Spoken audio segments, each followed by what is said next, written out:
क्या आप लोन भर भर कर थक चुके हैं, आपका माइंड पक चुका है लोन भर भर कर और आपकी चांद पर इतना कर्जा हो चुका है कि आप अपनी ज़िंदगी में परेशान हो चुके हैं कि यार मैं अपने कर्जे को कैसे पे करूं, मैं अपनी ज़िंदगी में लोन फ्री लाइफ कैसे जीऊं। अगर आप अपनी ज़िंदगी में अपने सारे कर्ज़ों को उतारना चाहते हैं, अपने सारे लोन को पे करना चाहते हैं, तो ये वीडियो आपके लिए है, क्योंकि आज की इस वीडियो में मैं आपको 3 स्टेप बताऊंगा अपने सारे कर्ज़ों को उतारने के लिए। तो अगर आपको अपने कर्जे उतारने तो इस वीडियो को अंत तक देखते रहिए।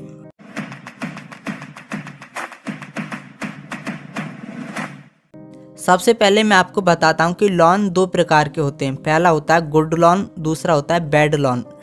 अच्छा लोन और बुरा लोन। अब आप सोच रहे होंगे कि अच्छा और बुरा क्या होता है, लोन तो लोन होता है, कर्जा कर्जा होता है। नहीं, कर्जा अच्छा भी होता है और बुरा भी होता है। चलिए मैं आपको समझाता हूँ। पहले बात करते हैं गुड लोन की, यानी कि अच्छे कर्जे की। अगर आपने अपनी एजुकेशन के लिए या अपने बच्चों की एजुकेशन के लिए कर्जा लिया है तो वो एक अच्छे कर्जे के अंदर आता है, यानी कि वो एक अच्छे लोन के अंदर आता है। क्योंकि जब आप पढ़ेंगे लिखेंगे और आपके पास नौकरी आ जाएगी तो आप अपनी नौकरी में से आप उस लोन को पे कर सकते हैं। उसे कहते हैं अच्छा कर्जा। या अपने रियल एस्टेट में निवेश करने के लिए, कोई ज़मीन को बाय करने के लिए कर्जा लिया है तो वो भी एक अच्छा कर्जा है। या आपने अपना बिजनेस शुरू करने के लिए कर्जा लिया है तो वो भी एक अच्छा कर्जा है। तो आप इन तीनों में से कोई भी लोन लेते हैं तो वो एक अच्छे कर्जे में आता है। अब मैं आपको बताता हूँ कि बुरा कर्जा कौन सा होता है, यानी कि बैड लोन कौन सा होता है। जैसे आपने क्रेडिट कार्ड के लिए लोन ले लिया, कार के लिए लोन ले लिया, मैरिज करने के लिए लोन ले लिया, यानी कि शादी करने के लिए लोन ले लिया, वो होते हैं बुरे कर्जे, यानी कि जिनसे आपको कोई भी रिटर्न आने वाला नहीं है, वो होता है आपका बुरा कर्जा। और जो भी आपको रिटर्न ला कर देता है, मान लेते हैं कि अभी आपने एजुकेशन के लिए लोन लिया या रियल एस्टेट के लिए लोन लिया या बिजनेस के लिए लोन लिया है, तो इन तीनों से आपको पैसा आने वाला है। जब आपके पास पैसा आएगा तो आप उन पैसों से अपना लोन भर पाएंगे। लेकिन जो आपके बुरे कर्जे होते हैं, जैसे कि क्रेडिट कार्ड के, कार के और मैरिज के, इनसे आपको कभी भी पैसा नहीं आता है, बल्कि आप इसमें पैसा खर्च करते हैं उल्टा। तो आपको कभी भी बैड लोन नहीं लेने चाहिए जिनसे आपको कभी भी पैसा ना मिले। तो मुझे लगता है कि आपको क्लियर हो चुका होगा कि अभी तक आपने कौन सा लोन लिया है और कौन सा नहीं लिया है। अगर आप भविष्य में लोन लेंगे तो आपको कौन से लोन लेने चाहिए। अब बात करते हैं कि आप अपना कर्जा कैसे उतार पाएंगे, आप लोन को कैसे पे कर पाएंगे। तो उसके लिए मैं आपको 3 स्टेप बताता हूँ। आपको पहला काम करना है कि लिस्ट बनानी है अपने कर्जों की, और उसमें आपको इंटरेस्ट और अमाउंट भी लिखना है। यानी कि सबसे पहले आपको नंबर लिखना है कि आपने कितने लोन ले चुके हैं अब तक। फिर उसके बगल में आपको लिखना है कि आपका लोन किस टाइप का है। और तीसरे खाने में लिखना है कि आपने कितने पैसे लिए हैं, यानी कि अमाउंट। और चौथे खाने में आपको लिखना है इंटरेस्ट। अब मैं आपको समझा देता हूँ कि आपको लिस्ट कैसे बनानी है।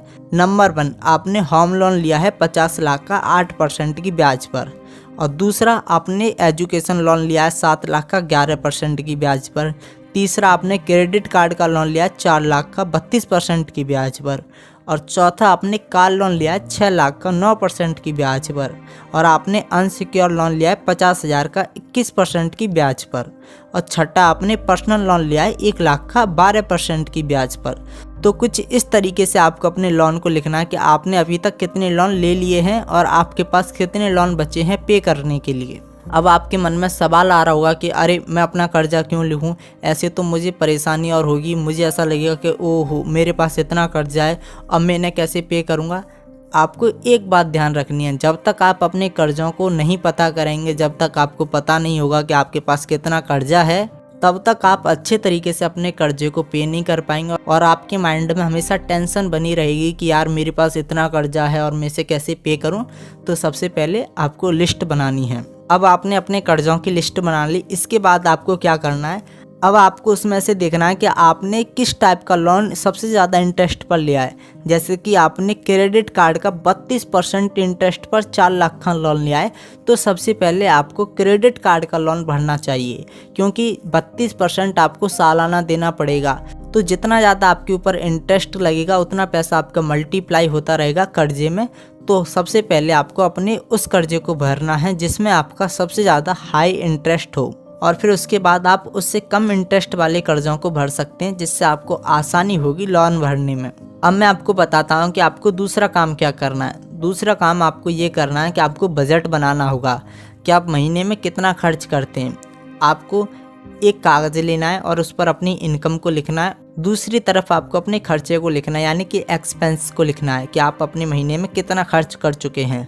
और मैं आपको बता दूं, अगर आप बजट नहीं बनाएंगे तो आपको नहीं पता चलेगा कि आप महीने में कितना पैसा उड़ा चुके हैं और आपके पास कितना पैसा बचता है और कहाँ कहाँ आप फालतू चीज़ों में पैसे को उड़ा रहे हैं, वो सारी की सारी चीज़ आपको नहीं पता चलेंगी। तो इसलिए सबसे पहले अपना बजट बनाएं और आपको पता करना है कि आपका मंथली खर्चा क्या हो रहा है। फिर आपकी इनकम में से आपको अपने मंथली खर्चे को माइनस कर देना है। मान लेते हैं कि आप महीने का 1 लाख कमा रहे हैं और आपका खर्चा 80,000 हो रहा है या 70,000 हो रहा है, तो आपको उसे माइनस कर देना है। मान लेते हैं कि आपका मंथली खर्चा 80,000 है, तो आपके पास 20,000 रुपये बचे आपकी इनकम में से, तो आपको उन पैसों से अपनी लोन को भरना है। और मैं आपको बता दूं, आप जितना खर्चा आप कम करेंगे आप उतना ज़्यादा पैसा बचा पाएंगे और उतने ज़्यादा पैसे को आप अपने लोन में पे कर पाएंगे, यानी कि अपना लोन भर पाएंगे। तो आप फिजूल खर्चा बंद कर दें कुछ दिनों के लिए, जब तक आपके लोन नहीं बढ़ जाते हैं। फिर बाद में आप अपने खर्चों को बढ़ा सकते हैं, लेकिन जब तक आप अपने खर्चों को कम करेंगे तब तक बढ़िया है। अब मैं आपको तीसरा काम बताता हूँ कि अब आपको क्या करना है। अब आपको एक्स्ट्रा इनकम कमाना शुरू करना होगा या आपको एडिशनल इनकम कमाना शुरू करना होगा। मान लेते हैं कि आप महीने के 1 लाख कमा रहे हैं, तो अब आपको सोचना पड़ेगा कि यार महीने के मैं 1.5 पर कैसे जाऊं, 2 पर कैसे जाऊं, यानी कि अपनी इनकम को कैसे बढ़ाऊं। अगर आप 1 लाख कमा रहे हैं तो आप उसमें से 80,000 रुपये खर्च कर देते हैं, तो आपके पास सिर्फ 20,000 रुपये बचता है लोन को भरने के लिए। लेकिन जब आप एक्स्ट्रा इनकम कमाएंगे, यानी कि आप उसमें 50,000 ऐड कर देंगे अपनी इनकम में, तो आपकी इनकम 1.5 लाख हो जाएगी। तो आप जब 1.5 लाख में से 80,000 घटाएंगे तो आपके पास 70,000 रुपये बचेंगे, जिनसे आप अपना लोन भर सकते हैं और आपका लोन जल्दी से जल्दी ख़त्म हो जाएगा। तो इसलिए एक्स्ट्रा इनकम को कमाने के लिए लग जाएं, उस पर ध्यान दें कि आप एक्स्ट्रा इनकम कैसे कैसे कमा सकते हैं।